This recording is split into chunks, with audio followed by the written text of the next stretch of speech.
প্রিয় ভাই বেড়াদার, আপনারা যারা মঙ্গোলিয়া যাওয়ার জন্য চিন্তা ভাবনা করতেছেন এবং মঙ্গোলিয়া যাওয়ার পরে মঙ্গোলিয়া থেকে ইউরোপ যাবেন সেই চিন্তাধারার মধ্যে আছেন।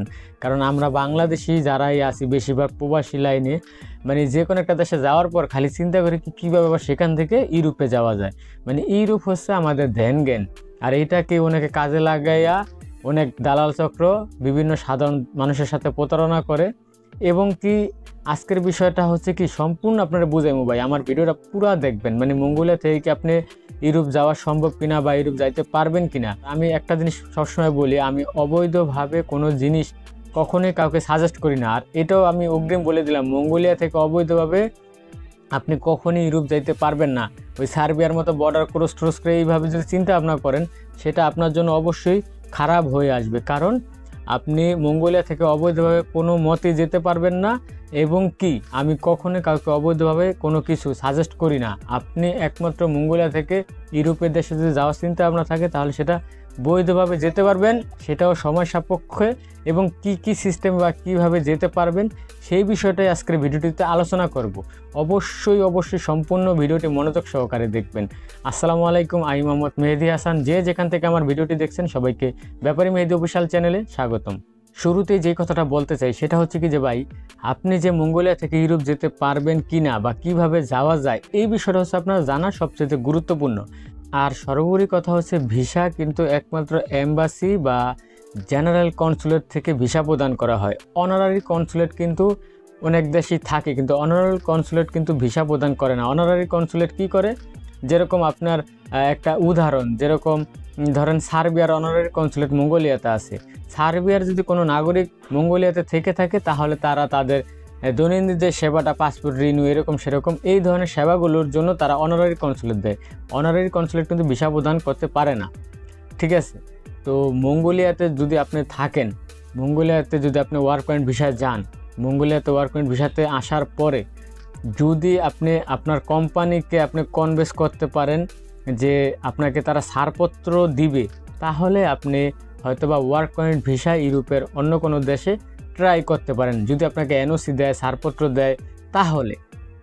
কিন্তু আদারওয়াইজ আপনি কিন্তু মঙ্গোলিয়া থেকে ট্রাই করতে পারবেন না, যেতে পারবেন না। কারণ একটি কোম্পানি আপনাকে নিচ্ছে তার কোম্পানিতে কাজ করার জন্য, মাঝখান দিয়ে আপনারা ওই যে মঙ্গোলিয়াটাকে ব্যবহার করে ইউরোপ যাওয়ার জন্য কিন্তু কোম্পানি আপনাকে হায়ার করে নেই বা তার কোম্পানিতে কাজ করার জন্য নেই, ঠিক আছে। একমাত্র নিচে তার কোম্পানিতে কাজ করবেন সেই আশায়, কিন্তু সে তার ওই আশায় নেয় যে আপনাকে মানে মঙ্গোলিয়া আসার পর এনওসি দিবে, ছাড়পত্র দিবে, আপনি আবার ইউরোপের একটা দেশে চলে যাবেন।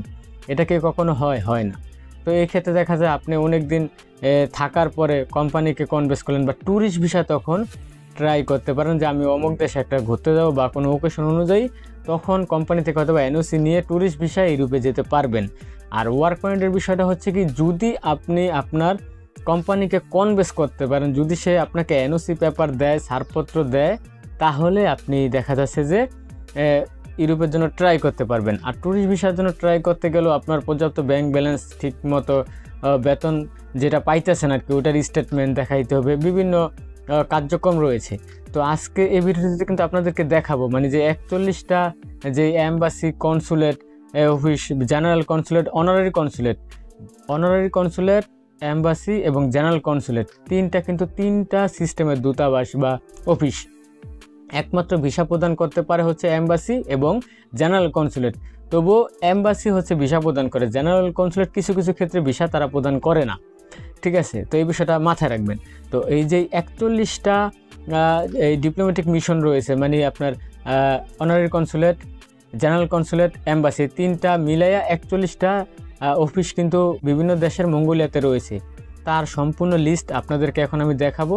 আপনারা স্ক্রিনটা ফলো করেন এবং আমার কথাগুলো মনোযোগ দিয়ে শুনতে থাকেন। টোটাল মঙ্গোলিয়াতে 41টা অনারারি কনসুলেট, জেনারেল কনসুলেট বা এম্বাসি, তিনটা কিন্তু তিন সিস্টেম, ঠিক আছে। তিনটার ভিতরে কিন্তু আলাদা আলাদা পার্থক্য রয়েছে। তো যাই হোক, এই সব কিছু মিলে 41টা ফরেনার এম্বাসি কিন্তু রয়েছে, ঠিক আছে। মানে টোটাল 41টা এম্বাসি ধরতে পারবেন না, কারণ অনারারি কনসুলেটও এর ভিতরে অন্তর্ভুক্ত। তো যাই হোক, এশিয়ার কিন্তু 9টি ডিপ্লোম্যাটিক মিশন রয়েছে, যেরকম মানে অনারারি কনসুলেট আছে আর্মেনিয়ার, চায়নার কনসুলেট জেনারেল কিন্তু ভিসা প্রদান করে। চায়নার অ্যাম্বাসিও মঙ্গোলিয়াতে আছে, ইন্ডিয়ার অ্যাম্বাসি রয়েছে, জাপানের অ্যাম্বাসি রয়েছে, কাজাখস্তানের অ্যাম্বাসিও মঙ্গোলিয়াতে রয়েছে, লাওসের অ্যাম্বাসি রয়েছে, সাউথ কোরিয়ার অ্যাম্বাসি রয়েছে, ভিয়েতনামের অ্যাম্বাসি রয়েছে। এগুলো হচ্ছে অ্যাম্বাসি এশিয়ার ভিতরে আর কি, ঠিক আছে। আর তারপর হচ্ছে আপনার আমেরিকান বা ক্যারাবিয়ান কান্ট্রি কিন্তু কুবার অ্যাম্বাসি কিন্তু উলানবাতারে রয়েছে, ঠিক আছে। আর ইউরোপীয় যদি যাই তাহলে ইউরোপীয় কিন্তু অ্যাম্বাসি বা জেনারেল কনসুলেট বা আপনার সাধারণ যে কনসুলেটগুলো রয়েছে তা হচ্ছে 26টা। তার ভিতরে অস্ট্রেলিয়ার কনসুলেট রয়েছে, বেলারুশের অ্যাম্বাসি রয়েছে, বুলগেরিয়ার অ্যাম্বাসি রয়েছে, ক্রোয়েশিয়ার কনসুলেট অফিস রয়েছে, চেক রিপাবলিকের অ্যাম্বাসি রয়েছে, ডেনমার্কের অনারারি কনসুলেট রয়েছে, ফিনল্যান্ডেরও অনারারি কনসুলেট রয়েছে, ফ্রান্সের অ্যাম্বাসি রয়েছে, জার্মানিরও অনারারি কনসুলেট, গ্রিসেরও অনারারি কনসুলেট, হাঙ্গারির অ্যাম্বাসি আছে, আইসল্যান্ডের অনারারি কনসুলেট রয়েছে, ইতালির অ্যাম্বাসি রয়েছে, লাতভিয়ার অনারারি কনসুলেট রয়েছে, মাল্টার অনারারি কনসুলেট, নরওয়েরও অনারারি কনসুলেট, পোল্যান্ডেরও অনারারি কনসুলেট, রোমানিয়ারও অনারারি কনসুলেট। অ্যাম্বাসি নাই এদের, এই দেশগুলো যেগুলো বললাম, ঠিক আছে। অনারারি কনসুলেট কিন্তু ভিসা প্রদান করে না। রাশিয়ার অ্যাম্বাসি রয়েছে, কনসুলেট জেনারেল রয়েছে, ঠিক আছে। সার্বিয়ার অনারারি কনসুলেট রয়েছে, স্লোভেনিয়ারও কনসুলেট জেনারেলও কিন্তু ভিসা প্রদান করতে সক্ষম এই দূতাবাস বা এই অফিসটা, কিন্তু অনারারি কনসুলেট ভিসা প্রদান করে না। সুইজারল্যান্ডেরও কনসুলেট জেনারেল রয়েছে উলানবাতার আর কি, ঠিক আছে। টার্কিরও অ্যাম্বাসি রয়েছে, ইউনাইটেড কিংডম সেটারও অ্যাম্বাসি রয়েছে। মিডল ইস্টের ভিতরে 2টি দেশ, কুয়েতের অ্যাম্বাসি এবং কি দুবাইয়ের অ্যাম্বাসিও কিন্তু রয়েছে। আর নর্থ আমেরিকার কানাডার অ্যাম্বাসিও রয়েছে, ইউনাইটেড স্টেটস এরও অ্যাম্বাসি রয়েছে, আর ওশেনিয়া অঞ্চলের অস্ট্রেলিয়ার অ্যাম্বাসি রয়েছে। অনেক দালাল চক্রী আপনাদেরকে বলতে পারে যে মঙ্গোলিয়া যাওয়ার পর আপনারা ইউরোপ পাঠিয়ে দেবো, মঙ্গোলিয়া টু ইউরোপ, ঠিক আছে। এরকম কিন্তু ভবিষ্যতে দেখবেন। আমি আজকে বলে দিলাম, এই বিষয়টা কিন্তু সোশ্যাল মিডিয়াতে অনলাইনেও দেখবেন। কারণ একটা সময় ছিল যেরকম সার্বিয়া, এগুলার নামও মানুষে জানতো না, ঠিক আছে। কিন্তু সার্বিয়া কেন মানুষ এত পাগল হয়ে গেছে, সার্বিয়া থেকে যে ইতালি পলায় যায়। কিন্তু আপনি যদি এই ধরনের কুমন্ত চিন্তা ভাবনা করেন, সেটা কিন্তু আমি এখনও বলে দিলাম, সেটা অসম্ভব। মঙ্গোলিয়া থেকে কোথাও পালিয়ে যেতে পারবেন না। আর আমাদের বাঙালি ভাইরা এই জিনিসটাই বেশি করে। অবশ্যই অবৈধ পন্থা থেকে দূরে থাকবেন। আর বিষয়টা হচ্ছে, আমি আবারও বলে দিই, যদি কোম্পানি চায়, মঙ্গোলিয়ান কোম্পানি যদি চায়, যে কোম্পানি আপনাকে নিছে মঙ্গোলিয়াতে, তারা যদি চায় তাইলে আপনি ইউরোপ যাইতে পারবেন। তাছাড়া মঙ্গোলিয়া থেকে ইউরোপের অন্য কোনো দেশে মুভ করা অসম্ভব। আপনি চাইলে একবার বাংলাদেশে চলে আসতে পারবেন, কিন্তু আদারওয়াইজ আপনি যে ইউরোপের অন্য অন্য দেশে চলে যাবেন, ঠিক আছে, ওখানে যাইয়া সেটা হবে না ভাই। এটা দুবাই বা আপনার মালয়েশিয়া না, যে এজেন্ট কোয়ালিটি ভিসাতে আছেন, নিজের মতো নিজের কাছে পাসপোর্ট ফ্রি ভিসার মতো আছেন। আপনি দুবাই আর মালয়েশিয়া থেকে যেরকম মানুষ ইউরোপে চলে যায় কোম্পানির না জানা, অনেক সময় এনওসি দিয়া দেয়, এজেন্ট কোম্পানি এনওসি দিয়া দেয়। এটা হচ্ছে মালয়েশিয়া, দুবাইয়ের ক্ষেত্রে, কাতার, কুয়েতের ক্ষেত্রে হয়, ঠিক আছে। এটা কিন্তু মঙ্গোলিয়ার ক্ষেত্রে হবে না। এই বিষয়টা অবশ্যই মজকে রাখবেন, ঠিক আছে। আমি কি বলছি, আমার কথাগুলো বোঝার চেষ্টা করেন।